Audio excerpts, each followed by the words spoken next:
क्रांतिदर्शी युग ऋषि वेदमूर्ति तपोनिष्ठ पंडित श्री राम शर्मा आचार्य एवं परम वंदनीय माता भगवती देवी शर्मा द्वारा भाष्यकृत 108 प्रमुख उपनिषदों के अंतर्गत ज्ञान खंड में निरालंबोपनिषद का हम सभी स्वाध्याय करेंगे।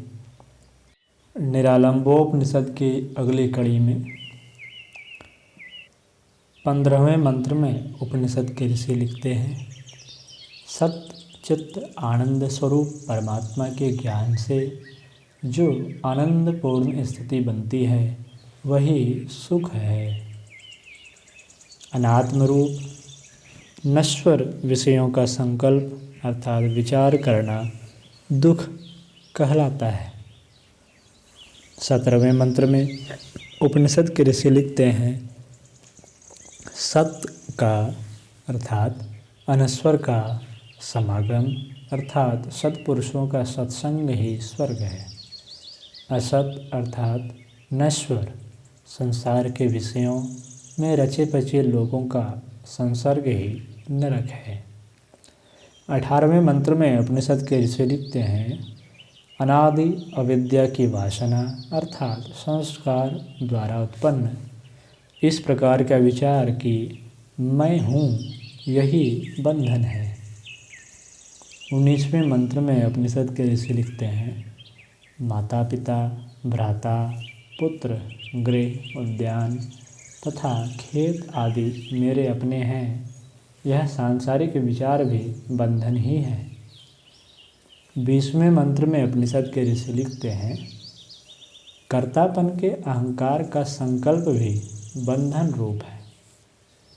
21वें मंत्र में उपनिषद के ऋषि लिखते हैं, अणिमा आदि अणिमा लघिमा महिमा गरिमा प्राप्ति प्राकम्य ईशित्व और वशित्व ये अष्ट सिद्धियाँ अथवा ऐश्वर्य हैं। 8 ऐश्वर्यों को प्राप्त करने का संकल्प भी बंधन है। 22वें मंत्र में उपनिषद के ऋषि लिखते हैं, मनोकामना की पूर्ति के संकल्प पूर्वक की गई देवताओं और मनुष्यों की उपासना भी बंधन रूप है। 23वें मंत्र में उपनिषद के ऋषि लिखते हैं, यम आदि अर्थात यम नियम आसन प्राणायाम प्रत्याहार धारणा ध्यान और समाधि 8 अंगों वाले योग का संकल्प भी बंधन ही है। 24वें मंत्र में उपनिषद के ऋषि लिखते हैं, वर्ण अर्थात ब्राह्मण क्षत्रिय वैश्य और शूद्र और आश्रम अर्थात ब्रह्मचर्य गृहस्थ वानप्रस्थ और संन्यास धर्म कर्म के संकल्प भी बंधन स्वरूप हैं। 25वें मंत्र में उपनिषद के ऋषि लिखते हैं, आज्ञा भय संशय आदि आत्मगुणों के संकल्प भी बंधन हैं। 26वें मंत्र में उपनिषद के ऋषि लिखते हैं, यज्ञ व्रत तप और दान के विधि विधान तथा ज्ञान के संकल्प भी बंधन है। 27वें मंत्र में उपनिषद के ऋषि लिखते हैं, मोक्ष प्राप्ति का विचार करना भी बंधन रूप है। 28वें मंत्र में उपनिषद के ऋषि लिखते हैं, संकल्प मात्र से जो कुछ संभव है वह सभी बंधन स्वरूप है। 29वें मंत्र में उपनिषद के ऋषि लिखते हैं, जब नित्य और अनित्य वस्तुओं के विषय में विचार करने से नश्वर संसार के सुख दुखात्मक सभी विषयों से ममता रूपी बंधन विनष्ट हो जाए, उस स्थिति को मोक्ष कहते हैं। 30वें मंत्र में उपनिषद के ऋषि लिखते हैं, समस्त शरीरों में स्थित चैतन्य स्वरूप ब्रह्म को प्राप्त कराने वाला गुरु ही उपास्य अर्थात पास बैठने योग्य है। 31वें मंत्र में उपनिषद के ऋषि लिखते हैं, जिसके हृदय में विद्या द्वारा नष्ट हुए जगत के अवगाहन से उत्पन्न ब्रह्म रूप ज्ञान शेष रहे वही शिष्य है। 32वें मंत्र में उपनिषद के ऋषि लिखते हैं, सबके अंतर में स्थित आत्म तत्व के विज्ञान में स्वरूप को जानने वाला ही विद्वान है। 33वें मंत्र में उपनिषद के ऋषि लिखते हैं, कर्तापन आदि के भाव में आरूढ़ व्यक्ति ही मूढ़ अर्थात मूर्ख है। 34वें मंत्र में उपनिषद के ऋषि लिखते हैं, जो ब्रह्मा, विष्णु, ईशान और इंद्र आदि देवों के ऐश्वर्य की कामना पूर्वक व्रत, जप, यज्ञ आदि में अंतरात्मा को तपाए तथा अत्युग्र राग, द्वेष, हिंसा, दंभ आदि दुर्गुणों से युक्त होकर जो तप करे वह आसुरी तप कहलाता है। 35वें मंत्र में उपनिषद के ऋषि लिखते हैं, ब्रह्म सत्य है और जगत मिथ्या है। इस प्रकार के प्रत्यक्ष ज्ञान से ब्रह्मा आदि देवों के ऐश्वर्य प्राप्त करने के संकल्प बीज को संतप्त करना अर्थात जला डालना ही यथार्थ तप कहा जाता है।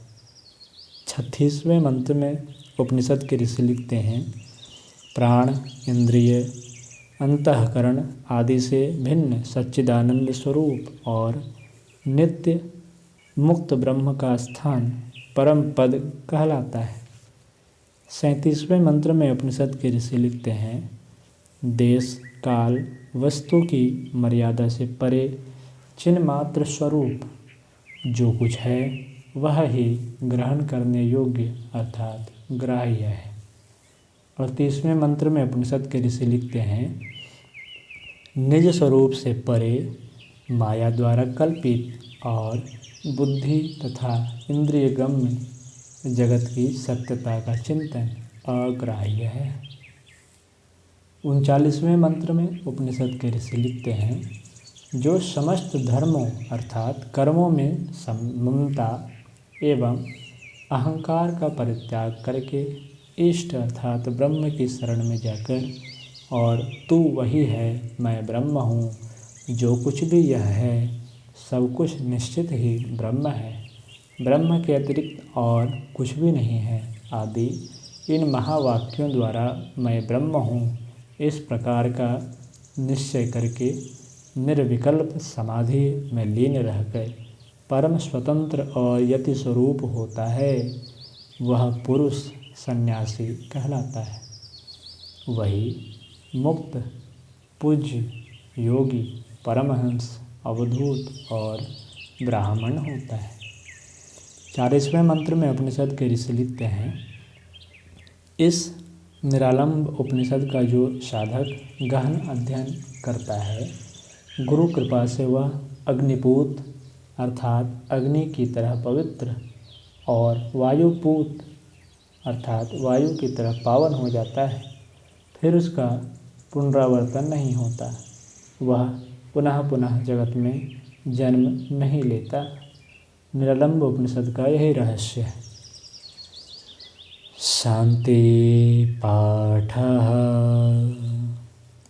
ओम पूर्णमदः पूर्णमिदं पूर्णात् पूर्णमुदच्यते पूर्णस्य पूर्णमादाय पूर्णमेवावशिष्यते।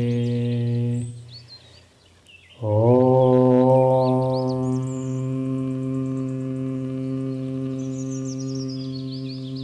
शांति शांति शांति।